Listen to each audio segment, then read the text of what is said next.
lucha popular, confirmando que la lucha es constante, presente intercontinental, cámara y micrófono asaltando las redes, somos la ventana de la lucha popular, confirmando que la lucha es constante. Danos un me gusta, participemos, comparte las transmisiones.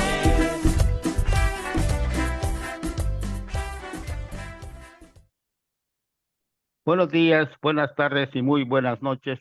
Tengan todos ustedes que nos están sintonizando en la página del Frente Intercontinental, Ventana de la Lucha Popular Salvadoreña. Les agradecemos que compartan este enlace con todos sus contactos y también a las páginas a las cuales ustedes tienen acceso para que la información que hoy traemos llegue a todos los rincones del planeta, allá donde hay una salvadoreña, un salvadoreño y un internacionalista interesado en lo que pasa en El Salvador. Bienvenidos en este día, miércoles 31 de julio del 2024. Estamos recién pasando el 49 aniversario de la masacre de estudiantes del 30 de julio.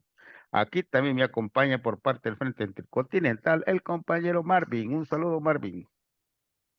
Muchas gracias, soy Marvin de un cantón de Chalate, nací en Cantagallo, actualmente un salvadoreño, residiendo en Toronto, Ontario, además ex estudiante de la UES, pues entonces es un honor tener a nuestro invitado que lo va a presentar el compañero Carlos. Muchas gracias, Marvin.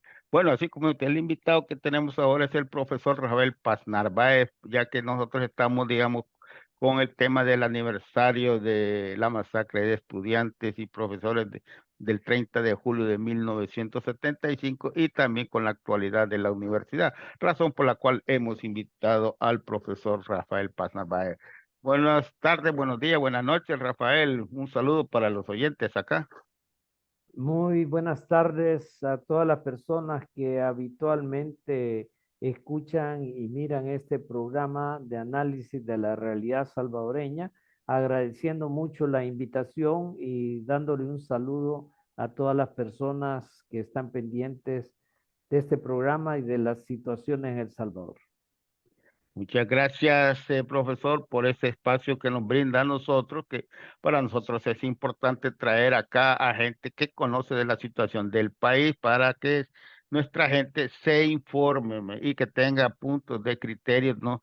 Tanto de la historia del país como de la actualidad. Por eso es que nosotros directamente hemos contactado con el doctor, con el profesor, para que él nos explique y nosotros estamos muy interesados que la gente sepa, pues sí, como se cumplió este 49 aniversario de la masacre de estudiantes del 30 de julio de 1975, nos gustaría que el profesor nos diera una reseña de lo que de esos hechos, ¿verdad? Cómo pasó, por qué pasó, ¿verdad? Y cuál fue el resultado final de todo eso. Solo agregar una cuestión, profesor, para la gente que nos está viendo por primera vez, ¿quién es el profesor Rafael Narváez y cuál es la cátedra que usted da en la UES? ¿Nos podría solo brevemente ilustrar en ese tema? Porque hay alguna gente que muy bien. nos está viendo por primera vez. Muy bien, vamos a presentarnos. Rafael Paz Narváez, como me han presentado, sociólogo de formación con maestría en métodos y técnicos de investigación. Estoy por terminando, digamos, un doctorado en ciencias sociales, educación y educación. Y pues actualmente estoy como profesor universitario en la Facultad de Ciencias y Humanidades.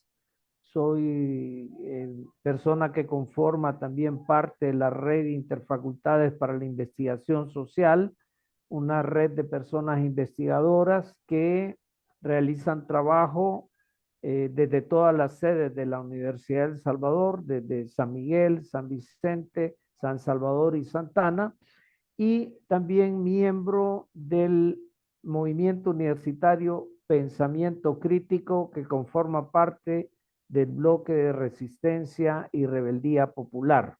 Esa sería la manera en que me presento en el momento, ¿no? Sí.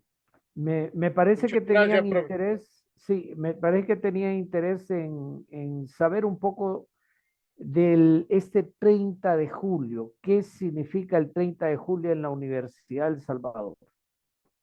El 30 de julio hubo una manifestación de estudiantes universitarios acompañado por estudiantes de secundaria y por algunas otras organizaciones de los sectores populares que habiendo salido de la Universidad de El Salvador se disponía a ir a la Plaza Morazán, ¿no? A la Plaza Libertad. Sin embargo, en el camino fue interceptada por tanquetas del ejército y por elementos de la Policía Nacional, de la Guardia Nacional, de la Fuerza Armada, y pues fueron prácticamente tiroteados con un resultado de un número hasta la fecha desconocido de personas muertas, heridas y desaparecidas. O sea, ese 30 de julio es una fecha que se conmemora en la Universidad de El Salvador, se conmemora dos cosas básicamente. Primero, el valor de las personas universitarias de enfrentar la tiranía y la opresión en el país, que era lo que se vivía en aquellos días.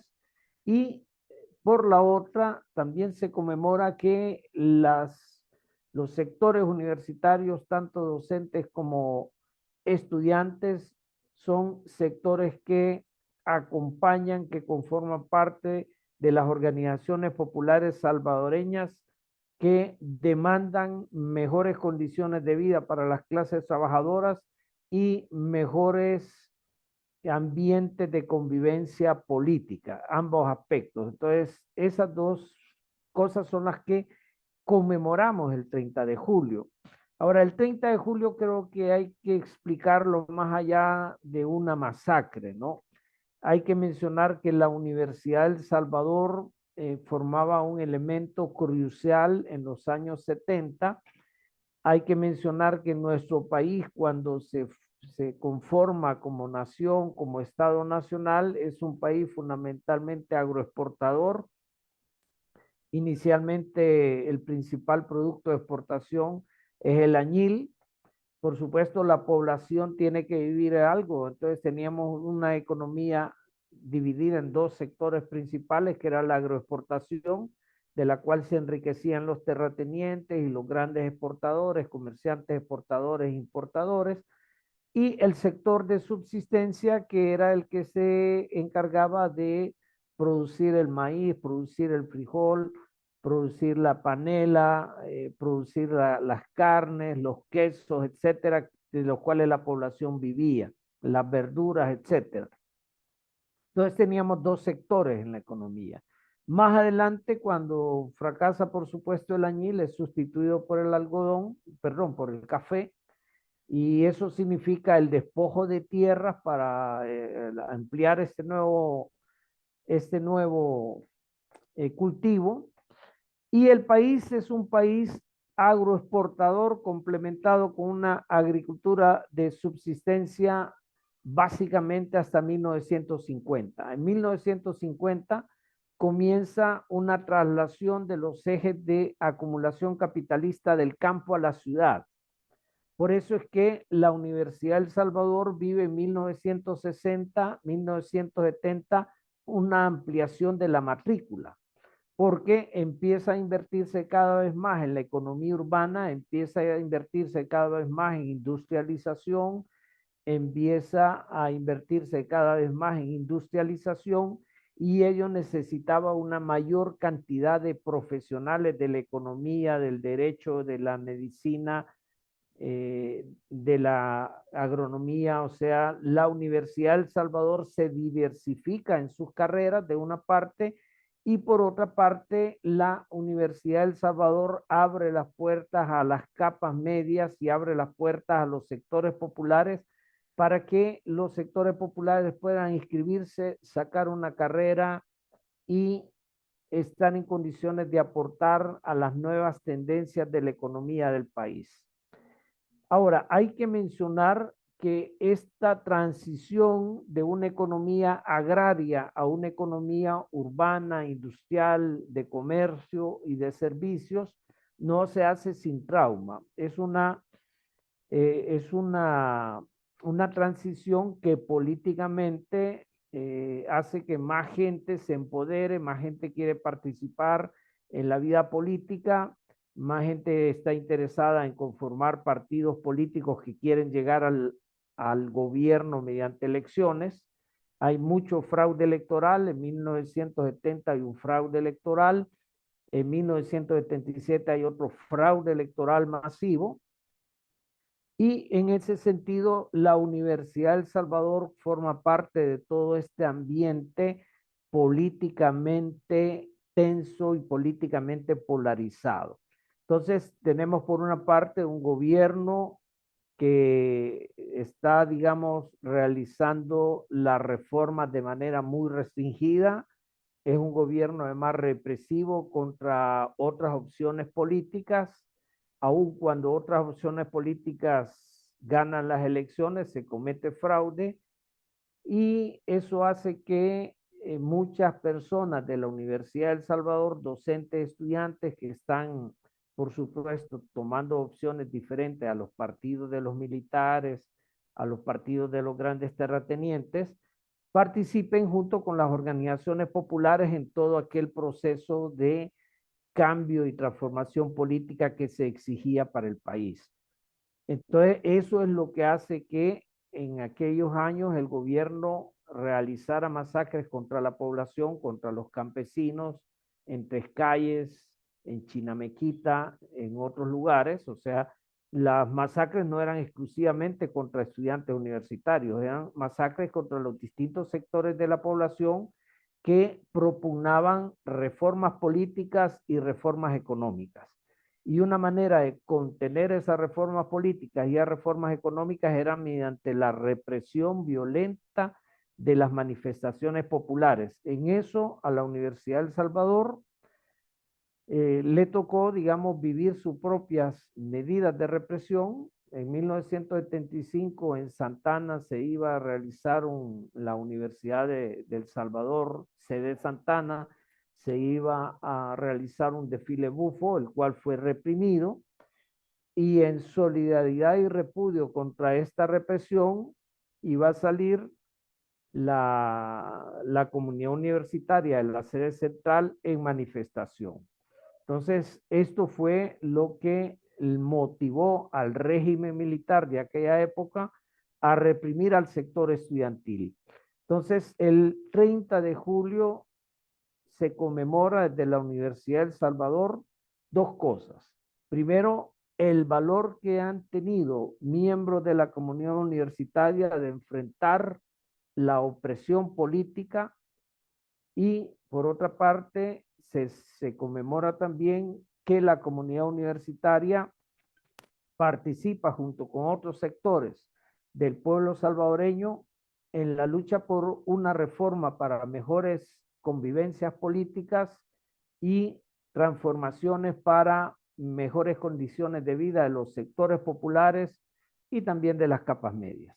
Entonces, eso es lo que hace el contexto del 30 de julio, que se conmemora año con año, aunque cada año tiene un significado distinto, pero probablemente esto merece una participación aparte, ¿no? ¿Cuál es el significado que adquiere el 30 de julio en este año?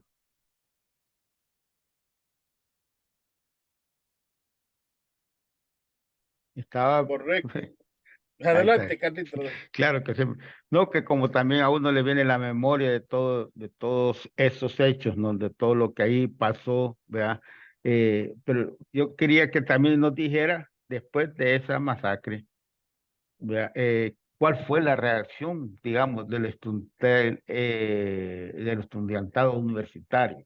¿Verdad? Si se echó para atrás, si se siguió organizando, si siguió incorporando, ¿cuál fue, digamos, la reacción posterior?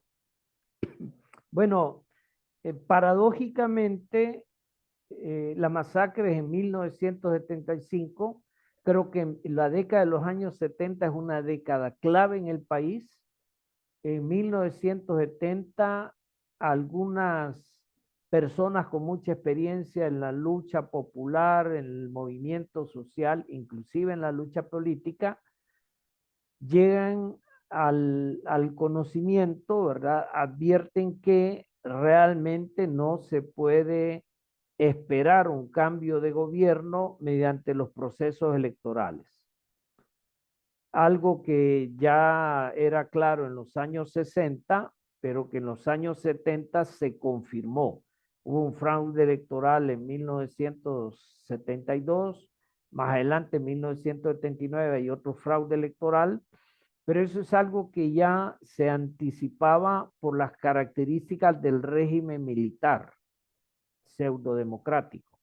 Entonces, había organizaciones que habían tomado la decisión de contraponer la represión violenta y armada del Estado salvadoreño, de los cuerpos represivos salvadoreños, la Guardia Nacional, la Policía de Hacienda, la Policía Nacional, el Ejército salvadoreño, que no tenían ningún empacho en masacrar y en capturar, en torturar, en asesinar a las personas de la población organizada de El Salvador.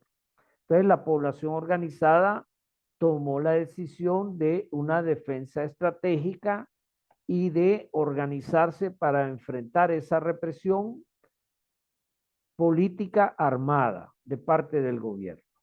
Eso llevó a que surgieran organizaciones político-militares como las Fuerzas Populares de Liberación, más adelante el Ejército Revolucionario del Pueblo, más adelante la Resistencia Nacional, el Partido Revolucionario, los Trabajadores Centroamericanos, que fueron las 4 organizaciones que desde 1970 hasta 1979 acompañaron a los sectores populares en una lucha revolucionaria contra el régimen militar tiránico, opresivo y represivo que vivía el país.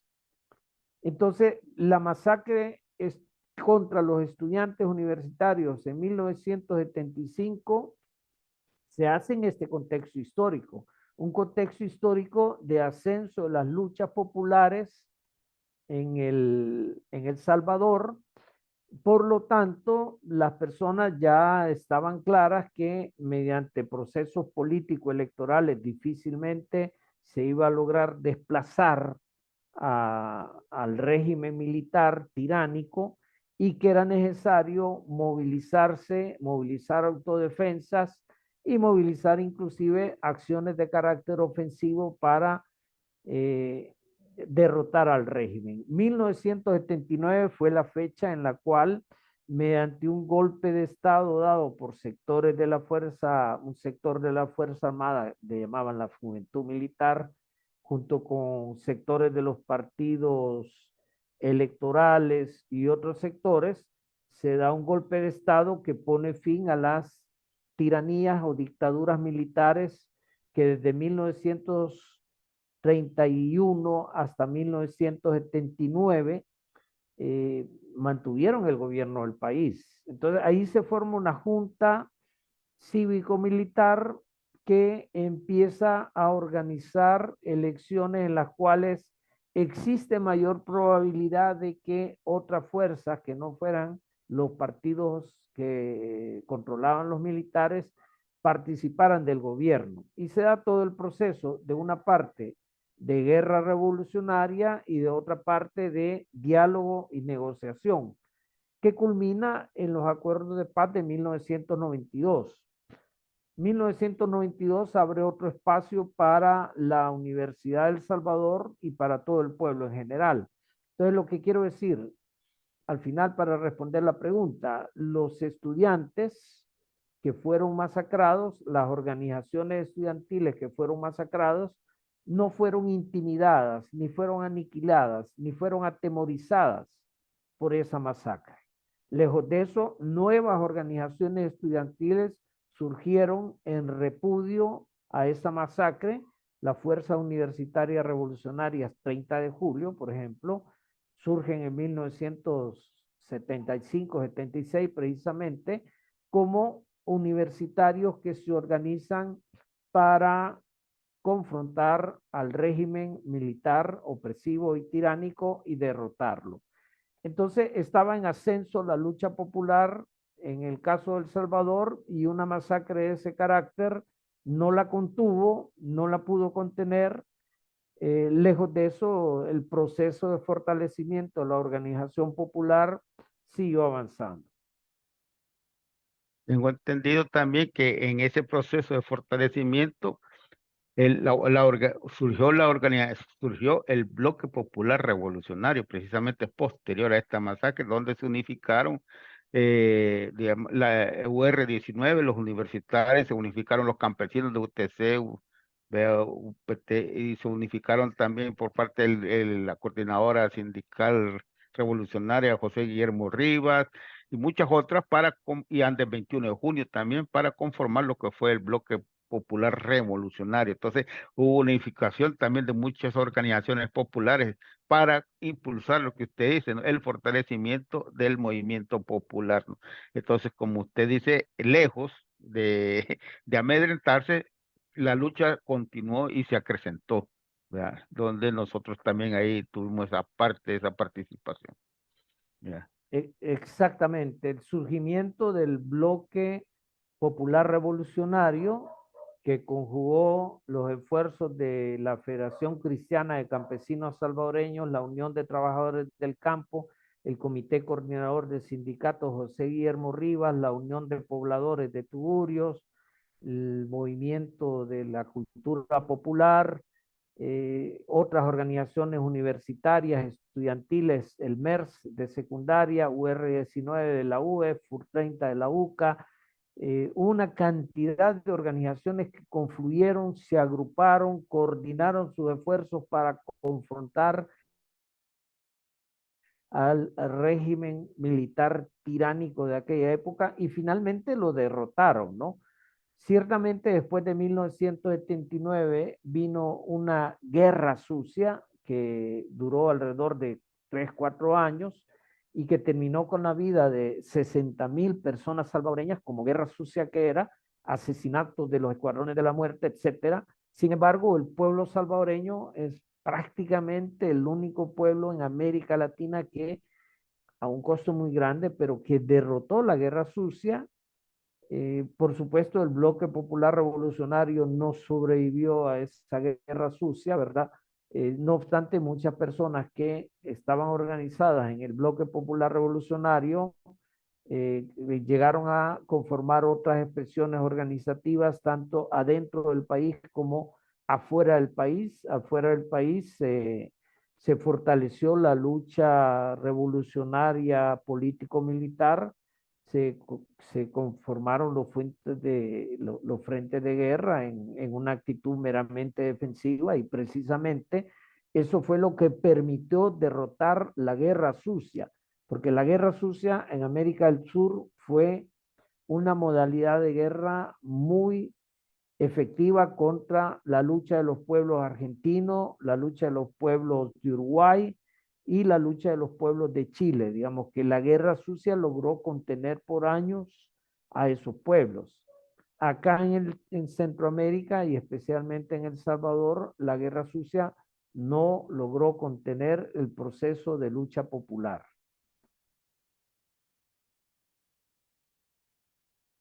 Correcto, profesor.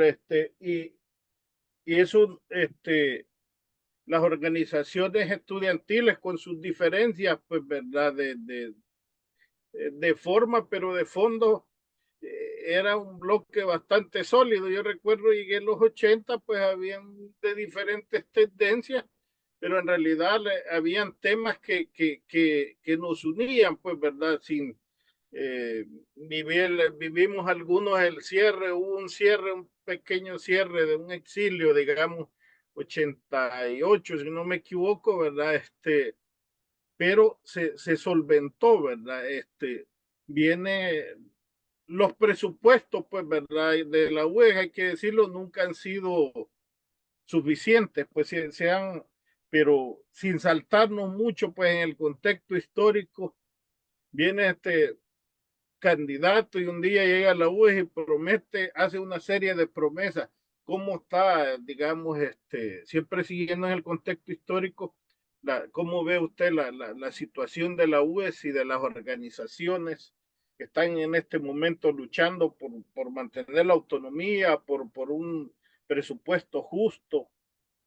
¿Cómo ve en general la situación y la conciencia, verdad? La UE, me recuerdo que era, por lo menos nosotros lo creíamos firmemente, pues, verdad, la conciencia de la sociedad salvadoreña.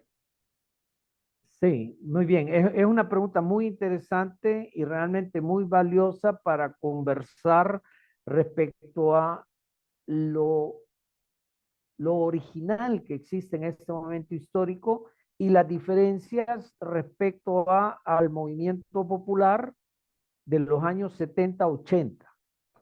Hay que mencionar que con la pandemia, alrededor de 1919, perdón, 2019-2020, ocurre simultáneamente un cambio en la tecnología de acumulación capitalista. Hay una confluencia tecnológica en el uso de la inteligencia artificial, la nanotecnología, la biotecnología, las nuevas tecnologías de la comunicación y la difusión de información, la robótica, el Internet de las cosas. O sea, hay una confluencia tecnológica que hace que el modo de producción capitalista cambie su modalidad de acumulación. Y eso es algo que afecta a El Salvador. Y lo que estamos viviendo en la actualidad con este régimen o el régimen de Milei y otros regímenes semejantes es un estado que se está transformando para facilitar una acumulación extraordinaria, o sea, un reimpulso al enriquecimiento de las élites extraordinario. Aquí en El Salvador nosotros estamos viviendo un momento en el cual las élites empresariales se están enriqueciendo enormemente.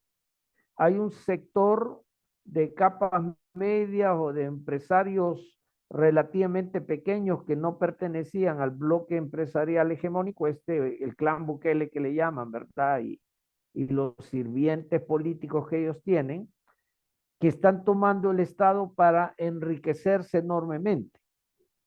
O sea, están defalcando al Estado y eso significa la Universidad de El Salvador también se ve afectada por este robo masivo de los bienes del Estado, de las finanzas del Estado que está haciendo este grupo, el clan Bukele, y que está utilizando estas nuevas herramientas tecnológicas tanto en la gestión política como en la gestión económica.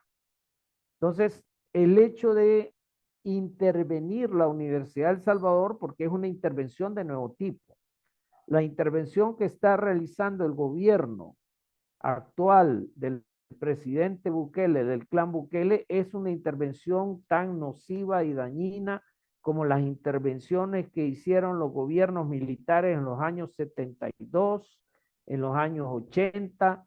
Es tan dañina como ellos. Los militares destruyeron las bibliotecas. Bukele ha destruido las bibliotecas. Las bibliotecas están llenas de moho. La Biblioteca Nacional, todo el patrimonio histórico de la Universidad de El Salvador y de la Biblioteca Nacional está en riesgo por una gestión negligente del patrimonio cultural de El Salvador. Y eso es intencional, es una intervención directa. El hecho que haya un recorte presupuestario, de hecho, es parte de esa intervención. El hecho de que hayamos tenido autoridades cómplices desde rectoría y otras instancias que hayan firmado un convenio con el COSAN, que hasta la fecha no nos permita un retorno pleno a la presencialidad, a las clases presenciales, es una modalidad de intervención. La guerra cognitiva que se aplica con nosotros, la desinformación, el tener un ejército de troles y de influencers creando contenido, difamando a la Universidad de El Salvador de manera continua, es parte de esa intervención contra la universidad.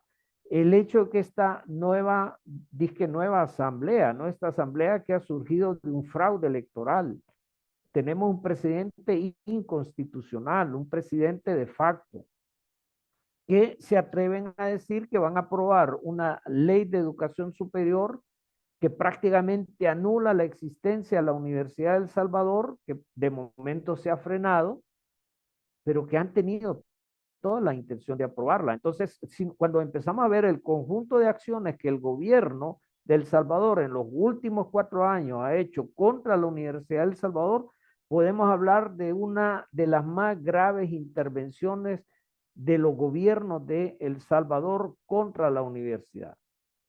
Nada menos en las últimas semanas, y como movimiento universitario Pensamiento Crítico pronto nos vamos a pronunciar al respecto, estaban anunciando la creación de una nueva universidad tecnológica. Eso no es nuevo. Ya en 2019, el presidente que se caracteriza es rival de Trump en cuanto a la cantidad de mentiras que dice, ¿no? Creo que hay alguien que le lleva la cuenta a Trump de cuántas mentiras ha dicho y ya superan las 1000, ¿no? Pues este presidente nuestro también es un rival de Trump en ese estilo, ¿no? Cada vez que hace un tweet miente, ¿no? Y a veces coloca hasta 3 mentiras parejas, ¿no? Entonces es una persona reconocida por su capacidad de mentir y capacidad de engañar a un sector de la población salvadoreña porque utiliza la inteligencia artificial para tener los perfiles sociométricos de la población y dirigir la desinformación a las personas que sabe que son vulnerables. Todo eso forma parte de una estrategia de intervención contra la Universidad de El Salvador y en eso la Asamblea declaró, el presidente declaró el 2019 que iba a haber una nueva universidad tecnológica que hasta la fecha no existe.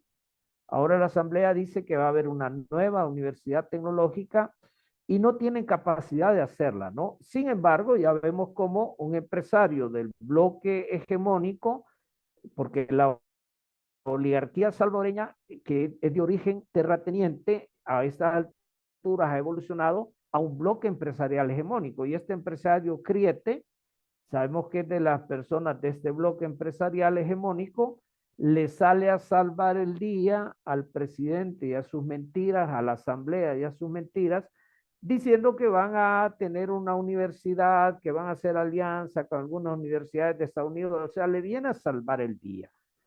Pero sabemos que en todo caso que se fundara una nueva universidad, es una universidad del bloque empresarial hegemónico al servicio del bloque empresarial hegemónico, o sea, del bloque empresarial de la antigua oligarquía que se transformó en bloque empresarial hegemónico para los intereses de ese bloque.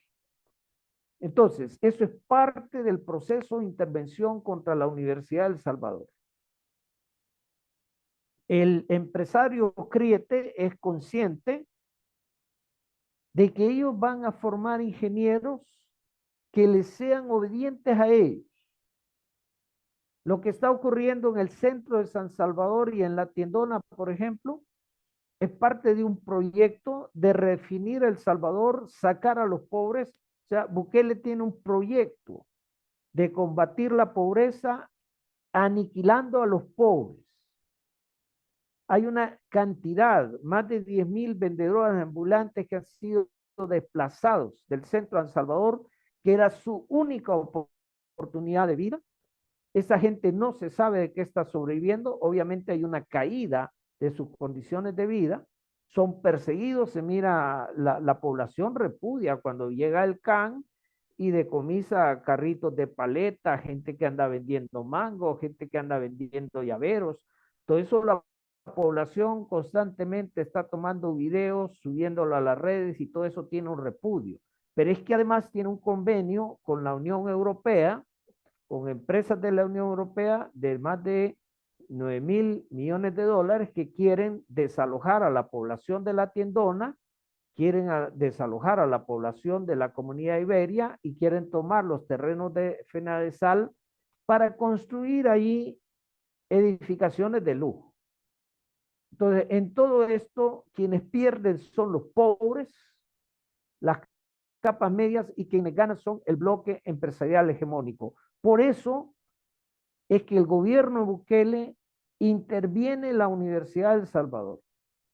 Y por eso el empresario del bloque hegemónico le salva el día porque sabe que el gobierno es una mentira más y cada vez se desprestigia con sus mentiras. Entonces le viene a salvar el día diciendo que ellos van a formar una universidad tecnológica. En ese sentido fue muy importante el 30 de julio de este año y las características particulares que tomó la marcha del 30 de julio de este año. Sí, correcto, profesor.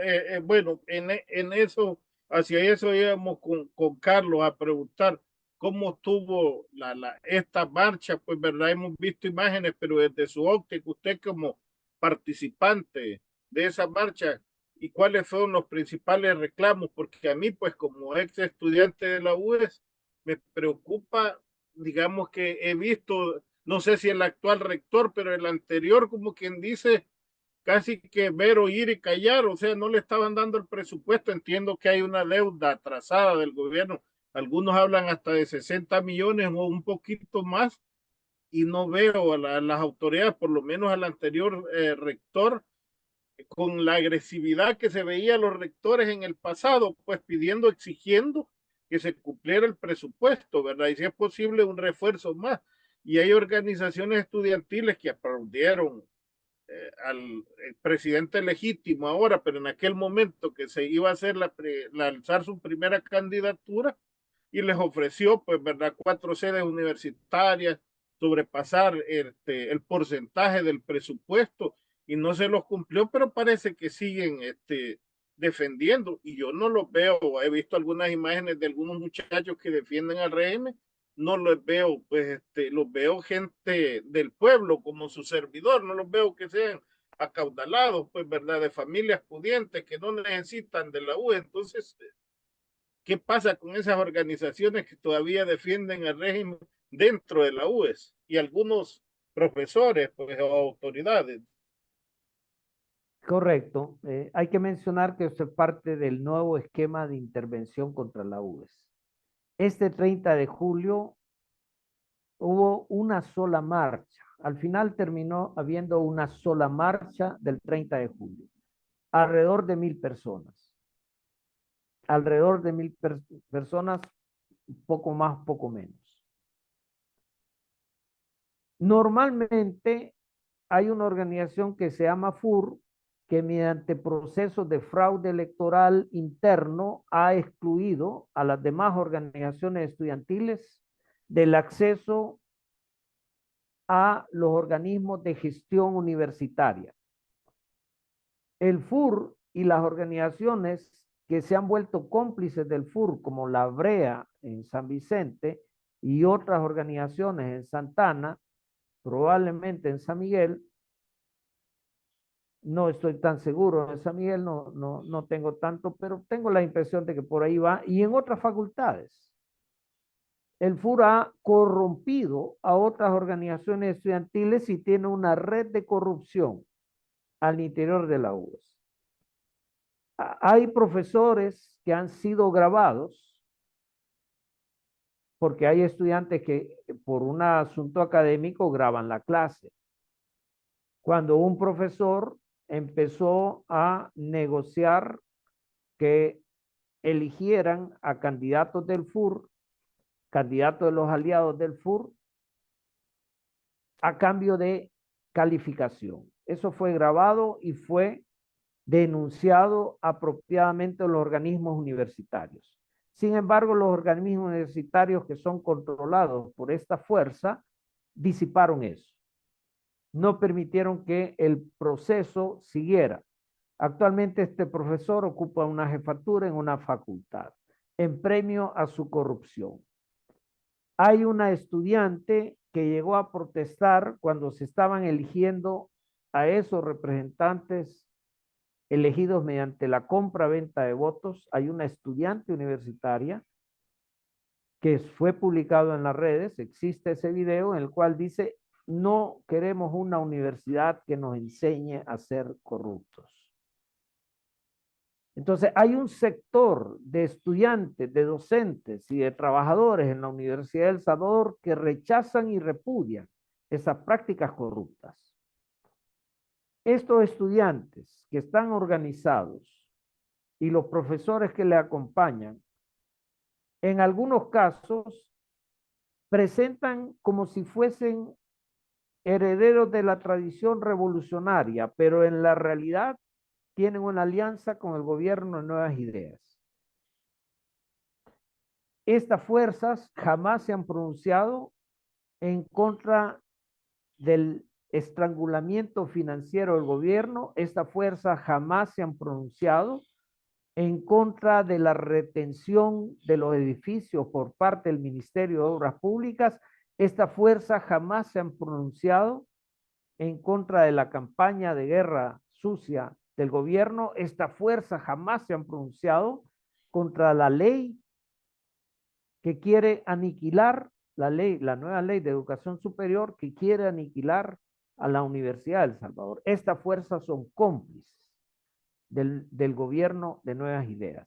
Inclusive algunos de estudiantes en ese meeting que invadió Nuevas Ideas para consumar el fraude en las elecciones legislativas que llegaron y se quedaron militantes de Nuevas Ideas de una manera diciendo que iba a ser del TCE, pero que solo que llegó gente de Nuevas Ideas allí.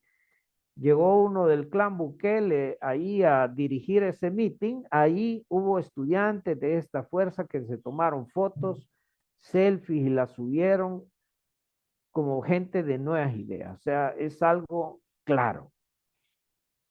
Entonces, estas fuerzas, este 30 de julio, ya no fueron acompañadas masivamente por la comunidad universitaria. La comunidad universitaria está en un proceso de repudio a estas fuerzas.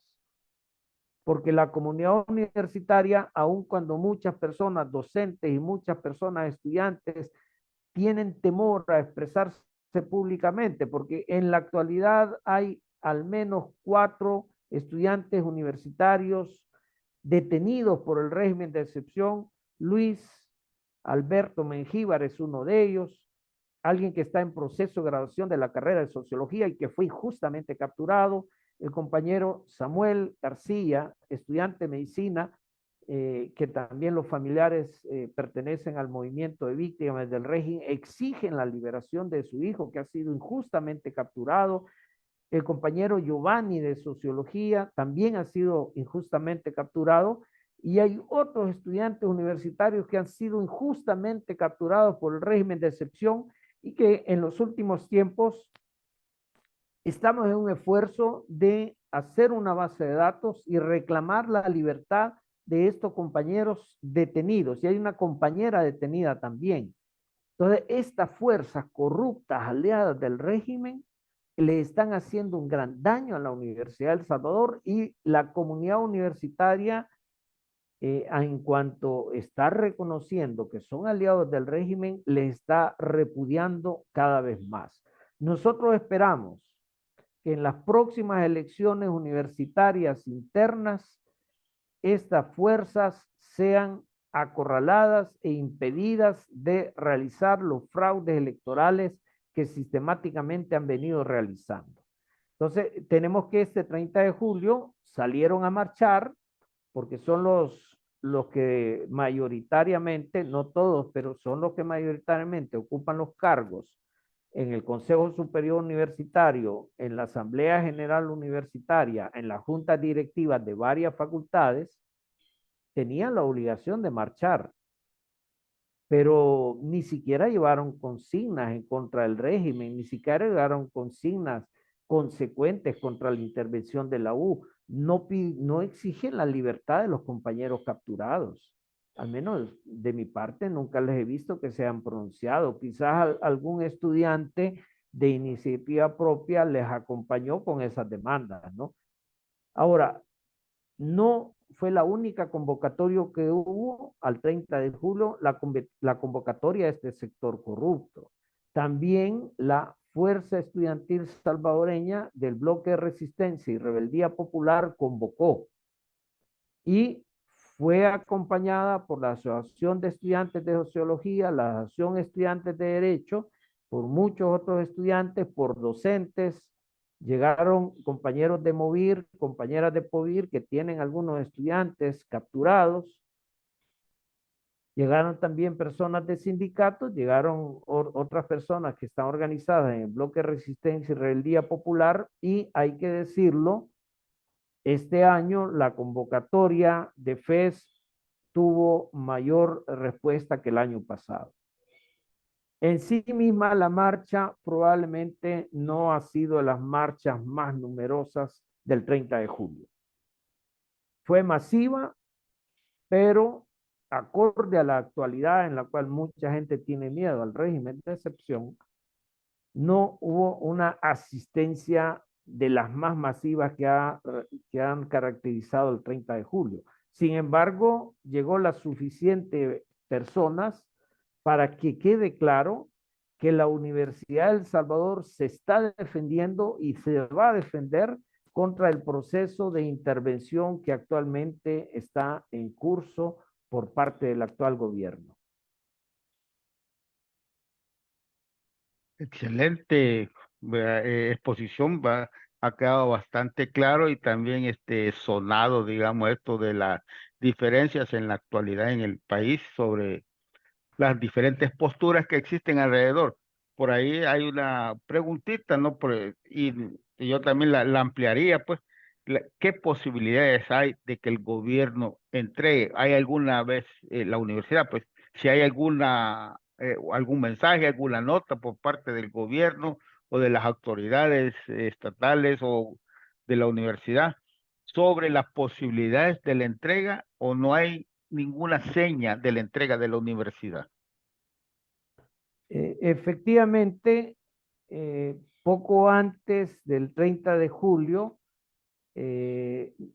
precisamente la FES, el Movimiento Universitario Pensamiento Crítico, otras organizaciones como Visión Académica, Universitarios por la Democracia, el colectivo Herbert Anaya Sanabria, entre otras organizaciones, se pronunciaron de conjunto exigiendo que el segundo ciclo del año 2024 fuera presencial en las 4 facultades que aún se mantenían con los edificios ocupados por el Ministerio de Obras Públicas, que son Economía, Ciencias Naturales y Matemáticas, Ingeniería y Humanidades.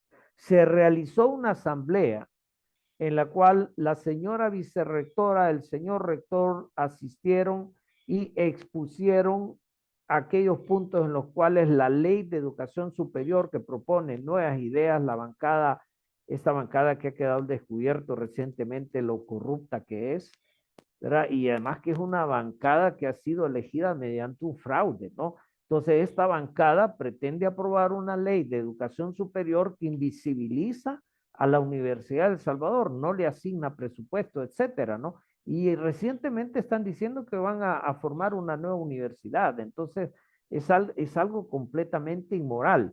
Entonces, esto lo expuso la señora vicerrectora. Mucha gente de la asamblea de docentes de la facultad exigieron que se recuperaran las clases presenciales. Se le pidió al señor decano de la Facultad de Humanidades que acompañara a las autoridades en la demanda por la devolución de los edificios. El señor decano tuvo a bien hacer un video en el cual a través de las redes de la universidad se exigía la entrega de los edificios y ahí sí respondió el ministro de Obras Públicas y llegó a entregar los edificios, algunos de ellos que ya habían sido entregados en diciembre del año pasado, ¿no? O sea, fue pues prácticamente un show, fue un show. Sin embargo, formalmente hablando, ya se devolvieron los edificios a la Universidad de El Salvador. Lejos de creer que esto nos beneficia completamente, hay unos edificios que nunca fueron reparados y que están en peores condiciones que cuando antes del convenio COSANGUES. El anexo de ciencias sociales es un desastre, ¿no? Prácticamente el techo es imaginario porque ahí las goteras caen como si lloviese igual, ¿no? Por dentro y por fuera, los pupitres están deteriorados. Ahí está el Centro de Documentación de Ciencias Sociales, los libros están dañados. Las cabañas H no se pueden utilizar, que son cabañas que se necesitan para recibir clases presenciales, no se pueden ocupar porque ahí se almacenó mucho material que después de 3 años o 2 años y medio que están ahí ya no sirven, o sea, se los comieron los comegenes, las computadoras se deterioraron por la humedad, por el polvo, etcétera. No es posible tener eso. Entonces no tenemos todas las condiciones para regresar, pero muchos docentes y muchos estudiantes van a poner la voluntad a pesar de no tener las condiciones porque es necesario recuperar la presencialidad. Entonces el gobierno entregó los edificios, no lo reparó todo. El Auditorium 3 de Ciencias Humanidades le sacaron las butacas, no pusieron las butacas, no renovaron nada, o sea, quedó peor de lo que estaba antes. Las aulas H, el anexo, o sea, la universidad ha sido dañada. Hay algunos edificios que pues ya lo restauraron, están más o menos en las condiciones que estaban antes. Básicamente lo que se ha ganado es una pintura, pero además se dañó porque los laboratorios de audiovisuales de periodismo fueron destruidos, los laboratorios de informática de audiovisuales de idioma fueron destruidos, el laboratorio de procesamiento de datos de la Escuela de Ciencias Sociales medio se preservó. No, nosotros de mi parte, yo no entregué las instalaciones de la escuela de posgrado. Nosotros logramos preservar el laboratorio de informática, pero los demás laboratorios de informática, salvo el de idiomas, están completamente destruidos porque los desmantelaron para albergar atletas y no los han restituido. Entonces, no tenemos todas las condiciones para regresar plenamente al próximo semestre 2024, el próximo ciclo 2024, pero habrá que regresar independientemente que no tengamos todas las condiciones, porque precisamente es lo que quiere el gobierno, impedirnos que regresemos a clases presenciales. Entonces, el gobierno entregó los edificios, llegó a poner unas placas ahí que son una vergüenza. O sea, ponen unas placas en los portones diciendo ahí que el presidente ha remodelado los portones. Los portones anteriores no tenían nada necesariamente malo, ¿no? No era necesario gastar ese dinero en construir nuevos accesos que por demás estéticamente son cuestionables. Más bien ese dinero hubiese sido más útil para renovar los laboratorios que destruyeron. Entonces, que venga y ponga una placa alabándose a sí mismo el nuevo gobierno, este de facto que hay, nos parece un contrasentido. Hay una burla a la comunidad universitaria que es una cosa generalizada en pasillos, ¿no? Eso ha generado mayor malestar en la comunidad estudiantil. Cada vez que vienen, entran y ven esa placa, recuerdan el enorme daño que se le ha hecho a la Universidad de El Salvador y que vengan a alabarse a sí mismos con esas placas, pues es francamente vergonzoso. Sí, profesor, una de las cosas que, eh, digamos, individualmente yo pensaba, en vez de contratar, no sé si lo van a dar 500 por año o 500 por todo el paquete, empresas como Google, ¿por qué no? Aquí lo he visto yo, pues, ¿verdad? El gobierno de Canadá, ya sea el gobierno estatal, contrata los servicios o compra los servicios de la Universidad de Toronto de X. ¿Por qué no compraron al Departamento de Informática, digitalizar la información del Estado? O sea, y hacerle un pago a la universidad como un contratante, el gobierno, el ejecutivo contrata, pues eso es muy común por estos lados, usted lo sabe, usted ha viajado, entonces, ¿por qué traer a Google de afuera, una transnacional, un monstruo, pues, verdad, que va a dejar sin trabajo? Ahorita también se habla de una amenaza, estaba leyendo de un artículo que no tiene que ver, pero lo voy a enfocar de que posiblemente en los próximos 5 años cientos de millones de gente que trabaja en los call centers en todo el mundo se quedan sin trabajo porque ya lo están haciendo con inteligencia artificial. Entonces parece, por lo que usted decía de este señor Crip, que lo que quieren es profesionales funcionales que sean buenos haciendo su trabajo, pero sin pensamiento crítico, pues como que esa es la intención, ¿verdad? Que hagan aumente las plusvalías de las corporaciones y en este caso, de las oligarquías locales del Salvador, pero que de que no tengan pensamiento crítico, y parece que eso también le interesa anular el pensamiento crítico de la UES, pues, ¿verdad? A este gobierno, pues, ¿verdad? Que solo sean profesionales funcionales. No sé cómo usted lo ve, Carlitos, no se quiere agregar algo. No, no, yo solamente y con todo lo que acaba de explicar y ese tema de de la creación de la nueva universidad. Y lo otro, lo que estaba pensando, sí, en Alta Voz, cuando dijiste que le han puesto eso en el en el portón, ¿va? Pues se debería tomar también la foto, digamos, a cómo quedaron la destrucción de las unidades, poner a la par de esa placa en el portón, ¿no? Para que vean la realidad de del estudiantado. ¿Ya? Sí, eso es Sí, casi como las 5.000 escuelas que iba a reparar, imaginario, pues, las reparaciones, porque no las repararon al final, y si repararon, digamos, 200, poniéndonos exagerados. No sé, adelante, pues. sí, efectivamente, él se contrata a empresas extranjeras porque se quieren usar los datos contra el pueblo salvadoreño. La Universidad de El Salvador, por la calidad de sus docentes y sus estudiantes, la gran mayoría no se prestaría a una operación que finalmente va contra el pueblo salvadoreño. Porque Google tiene mapeado al país a través de los satélites. O sea, este nuevo censo, por ejemplo, le está exigiendo a las tiendas, a través de este censo, ahora se puede exigir a las tiendas que hagan un inventario. Y de acuerdo al inventario, así van a pagar un impuesto, una renta al gobierno. Entonces, el gobierno está utilizando el censo y toda la información contra el pueblo. Entonces, ellos saben que una universidad de carácter popular y nacional no necesariamente se va a prestar a esos desmanes contra el pueblo, a dañar al pueblo. Que este gobierno daña al pueblo es algo que ya mucha gente tiene clara. A algunos se les olvida con 3 pupusas y un café por $1, como dicen, ¿verdad? Porque ahora el gobierno ha sacado la promoción, porque ya el Binae pasó de moda, ¿verdad? Ya la selfie en Binae pasó de moda. Entonces hay un sector de la población salvadoreña que todavía se presta a estos juegos de ir a comprar 3 pupusas por $1, pero todo eso es parte de una maniobra publicitaria manejada en redes, y algunas empresas, dependiendo de para qué las contraten, se prestan a ese tipo de cosas. La Universidad de El Salvador no se podría prestar a ese tipo de cosas.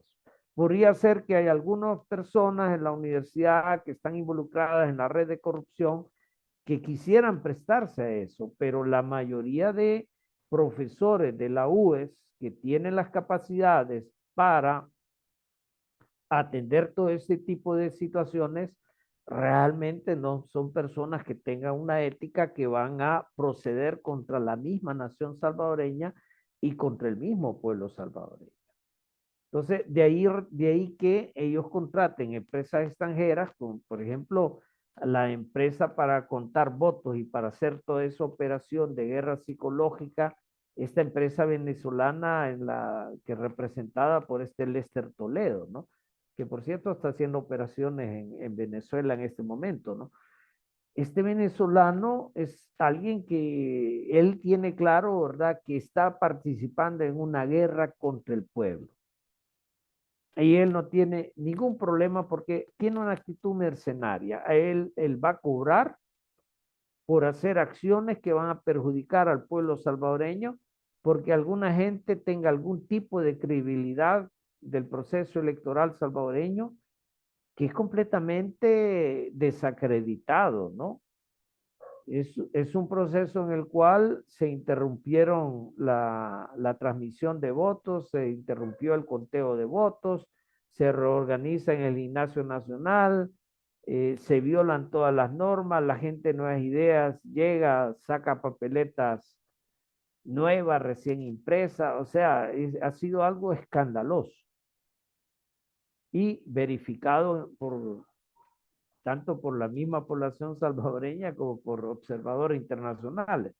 Entonces, la gente que se presta a esto son extranjeros como este Lester Toledo.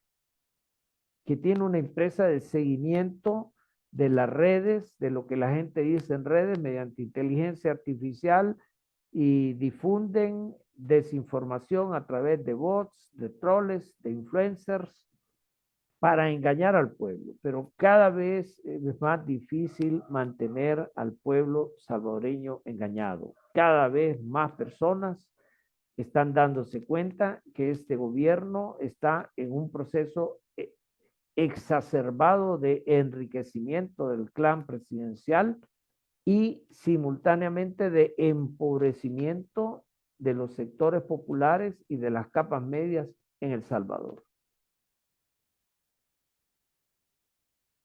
Correcto, profesor. Y hablando de eso, son los que están gritando fraude ahora en Venezuela. Como no ganaron, pues, ¿verdad? La Machado y su banda, pues, ¿verdad? Como no ganaron, están gritando fraude.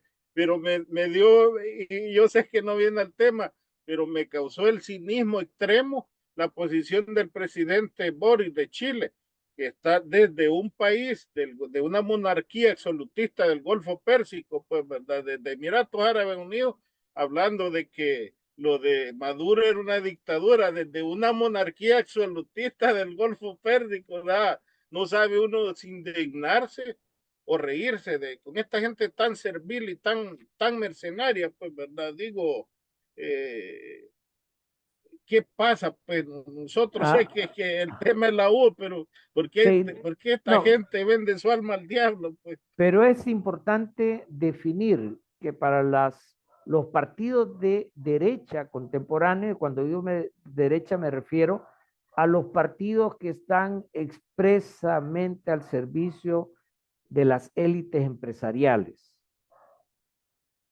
Esos partidos, para ellos la democracia ya no es más que una palabra.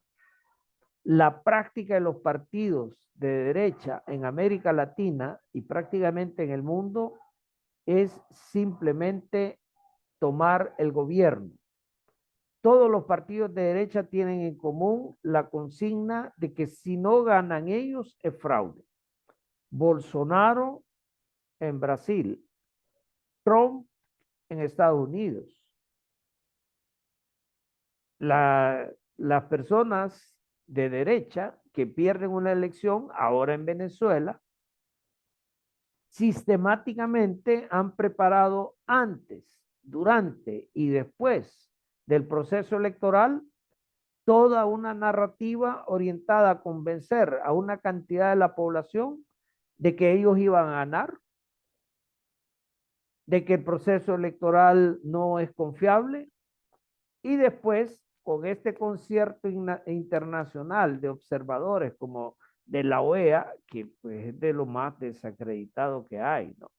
La Unión Europea, lamentablemente, es algo desacreditado en muchos aspectos, ¿no? Entonces, tienen un concierto de voces de derecha que te acompañan en ese proceso de decir que si no gana la derecha hay fraude. De vez en cuando se les cae este procedimiento, por ejemplo, en Francia. Todavía algunos sectores populares y democráticos logran contener estas maniobras. En Francia se unió, que no había una unidad, ¿verdad? Se creó un frente popular y después se creó un frente amplio, inclusive aliándose con Macron, ¿verdad? Que no es nada recomendable, pero pues se aliaron para impedir que esa derecha que practica lo que se llama un ultra neoliberalismo llegara al poder. Pero en el caso de Venezuela ha sido diferente. En el caso de Venezuela, la derecha ha seguido ese guión de manual, como alguien diría, de cabo a rabo. Se han presentado a las elecciones diciendo que iban a respetar las reglas del juego, han tenido que inscribirse en las elecciones, ¿verdad? Pero ellos sabían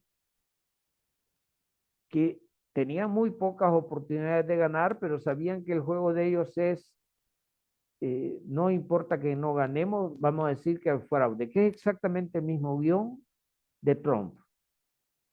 Sabemos que las elecciones en Norteamérica, en este caso, hay muchas cosas en juego y que realmente a nosotros de América Latina, que gane Kamala Harris o que gane Trump, la diferencia es mínima.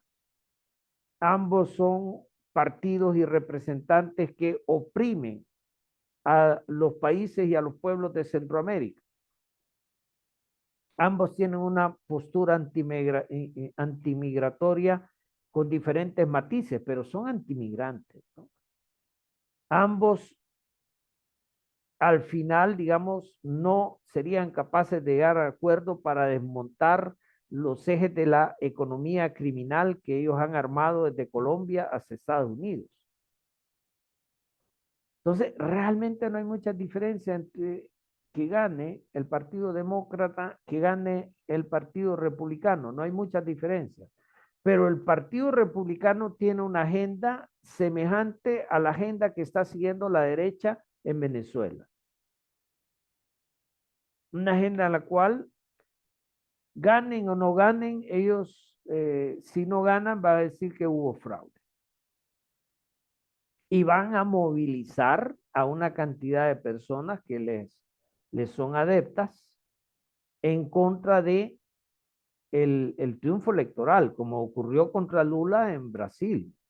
Es que ya lo hemos visto. Lula mismo fue objeto de esta derecha que le mantuvo preso mediante acusaciones falsas una cantidad de años. Va a elecciones, la gana y tuvo un Bolsonaro que no reconoció esa elección y que además movilizó a una cantidad de gente para intentar un golpe de Estado.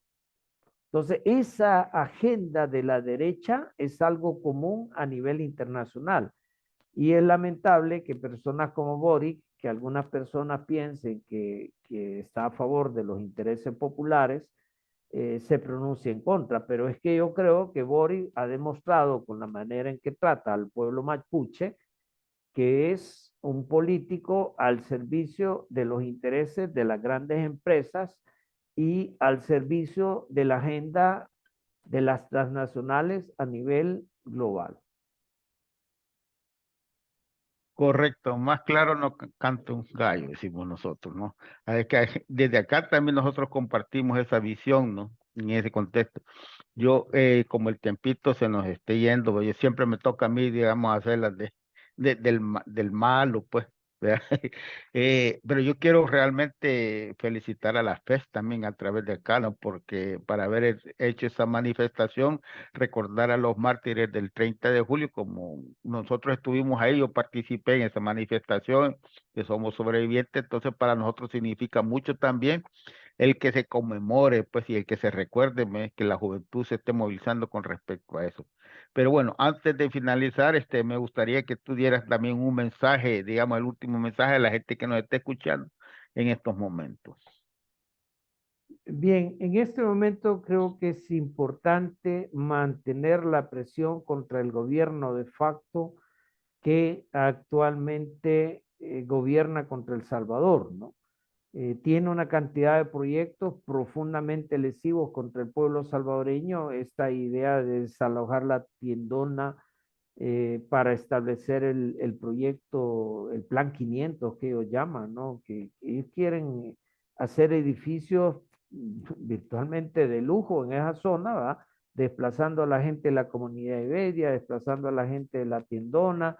Ya hicieron un nuevo centro de abasto, dicen ellos, que por supuesto va a estar bajo control del clan Bukele, ¿no? Entonces, hay que unirnos para enfrentar a este gobierno, derrotarlo, ¿no? Y especialmente saludo y agradezco a la audiencia y los solicito que en la medida que les sea posible solidarizarse, pronunciarse en apoyo a la Universidad de El Salvador, pues es algo que vendría muy bien. Y agradeciendo el espacio, ¿verdad?, del conversatorio, y pues me despido, ¿verdad?, con un hasta pronto de todas las personas que están conectadas y de ustedes también. Muchas gracias, profesor Rafael. A ver, Marvin. No, pues yo agradecer, ¿verdad? pedir un presupuesto justo y que se le pague a la UE lo que se le adeuda atrasado del presupuesto injusto que tiene, pues, ¿verdad?